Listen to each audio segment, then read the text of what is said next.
Une méditation tirée du livre Maranatha, Le Seigneur vient d'Ellen White, 21 janvier. Le travail de gagner une seule âme. Quel homme d'entre vous, s'il a 100 brebis et qu'il en perde une, ne laisse les 99 autres dans le désert pour aller après celle qui est perdue, jusqu'à ce qu'il la trouve. Luc 15, verset 4. Nous devrions employer tous nos recours pour la conversion d'une âme. Une âme gagnée pour Christ réfléchira la lumière du ciel autour d'elle, pénétrant l'obscurité morale et sauvant d'autres âmes. Si Christ laissa les 99 brebis pour chercher et sauver celle qui était perdue, serons-nous justifiés en faisant moins? N'est-ce pas cesser de travailler comme Christ travailla? Cesser de se sacrifier comme il se sacrifia? N'est-ce pas trahir nos devoirs sacrés et insulter Dieu? Faites sonner l'alarme sur toute la terre. Avertissez le monde que le jour du Seigneur est proche, qu'il vient en toute hâte, que personne ne reste sans être averti. Nous pourrions être une de ces pauvres âmes qui errent ou faire partie des barbares.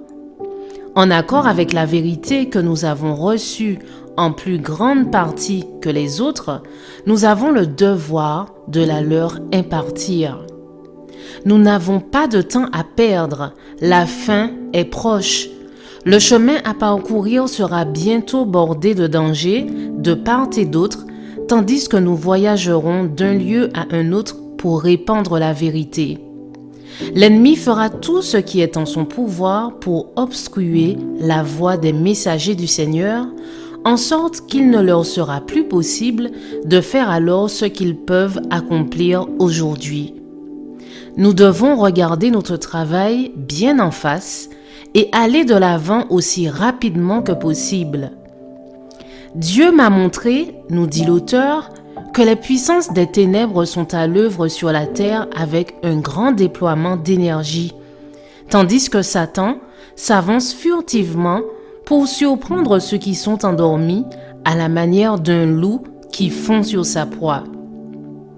C'est maintenant le moment de proclamer l'avertissement, c'est maintenant le moment de travailler, car les difficultés seront bientôt plus grandes que ce que nous pouvons imaginer.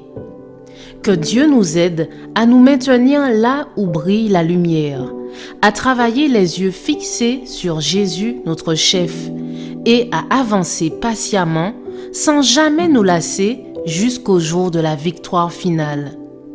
Ici-bas, quelque mesquine que puisse être notre vie, c'est dans le service que se trouve la plus grande joie et la plus haute éducation.